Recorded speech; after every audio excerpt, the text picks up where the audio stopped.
Hi everyone, welcome back to my channel. So this video is going to be about self-care. If you want to start practicing self-care regularly and just grow, but you're not sure where to start, what to do, you don't feel like you have help or you have the time, I want to offer some thoughts and insights on ways that you can do it. And this video idea came from a Facebook group that I'm in. I'm the mom of a 9-year-old. I'm in a million Facebook groups, and a lot of times I see posts from moms that I'm like, you know what, this would make a really great video. Or I see a common theme from posts, which I've been seeing this a lot lately. Again, I'm like, this would make a great video that hopefully can help people. So I wanted to offer, I think it's 4 things that came to mind when I saw this post that hopefully will be helpful for you if you're anywhere near in this place. And the first thing that came to mind for me is this woman was saying she wants to grow, she wants to take care of herself, she wants to just feel better, but she feels like she's in such a place of negativity. And the first thing we have to do is when we're feeling in that place of like doom and gloom and hopelessness is we have to become aware of it and acknowledge it. But then 2, know and remember that it's optional. And then the third thing is we have to kind of consider that there's a possibility that we can do these things, that we can make time for ourselves, that we can maybe get some help, that we can maybe incorporate some of these things even with the life that we currently have. Because if we are in a place where we believe that it's impossible, that is all we're going to see evidence for. So the first thing we have to do is just maybe look around and see other moms that have several kids or whatever situation you're in that are doing these things. And not in any way to use it to make ourselves feel bad or to beat ourselves up or feel less than or any of the things, or I suck because I can't do this, but to use it as motivation and as inspiration and an example that we are able to do it too. The only reason that I encourage you doing this right away is because it opens your brain up to look for the opportunities and the possibilities, because it's really hard to make any progress when you are stuck in the place of it's impossible and I can't. We have to start looking for the ways that we can. The other way to do this is to just start to ask yourself, what can I do even where I'm at? So that's something that can be really helpful to start.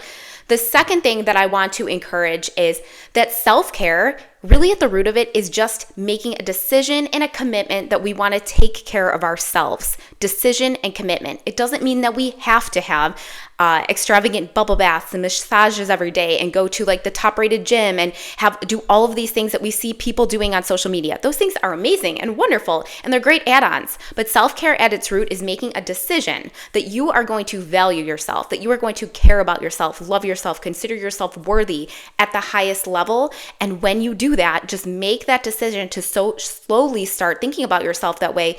It is a whole lot easier to prioritize yourself and then to do the things that you may want to do.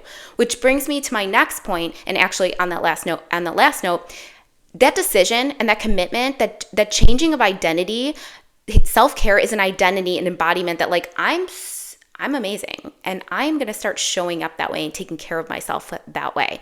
That doesn't cost any money. The decision, the thinking differently. It doesn't take any additional time. It doesn't require a babysitter. It doesn't require you to change your life unless you decide you want to.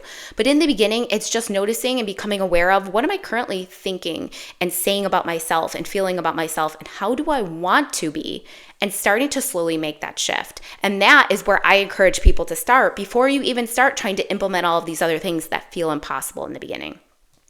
And that kind of leads to this, my next point is to get anywhere, we have to define and get really clear on what is our specific vision. What does self-care mean to us? What would be our ideal? Because again, many times we are thinking of like, what are people saying they're doing on social media, in the groups? What is self-care to everyone else? And we are not even thinking about what is really important to us and what is our vision for it. So that is the next thing I would encourage someone to do, is just get really clear on what would it even look like for you if you were really taking care of yourself, if you were really growing, if your life was shifting in a positive direction. What would that look like tangibly? So you know what you're actually working towards. And it may not be as complicated as you're thinking about it currently. Our brain tends to overcomplicate everything, especially when we haven't started to take action on it yet, because it keeps us from taking the action, which our brain doesn't like, because then we're getting out of its normal mode of consistency and efficiency and putting it in danger.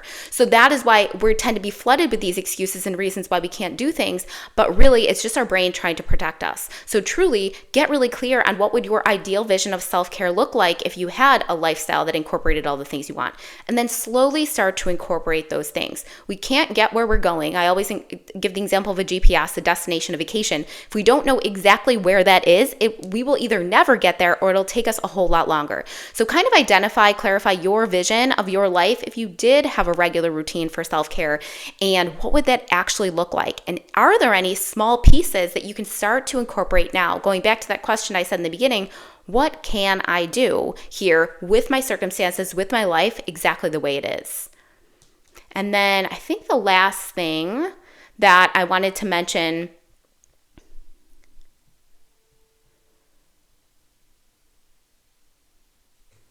so overall, really the message here is that it doesn't have to be complicated, that we can start to take care of ourselves, one, by changing the way that we are thinking about ourselves, because it's all rooted in how do we feel about ourselves, how are we thinking about ourselves. And then second, making a decision and a commitment to practice those thoughts and those feelings regularly versus what we currently are practicing if we're not feeling so great. And then really deciding to make ourselves a priority, whatever that means for you in your life. And then it may even mean setting some boundaries. What are things that you want to start saying no to that you're saying yes to right now because maybe you feel bad or guilty or you feel like you have to, you should?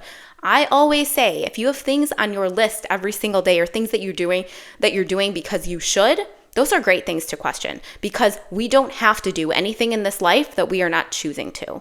So if you have any questions, comments on this, if you have anything to offer here, definitely drop it in the comments. I would love to hear it. And make sure that you're following, if you like content all around mindset, empowerment, helping us see how much power and strength that we really do have in the day-to-day, regardless of our circumstances. Thanks for watching.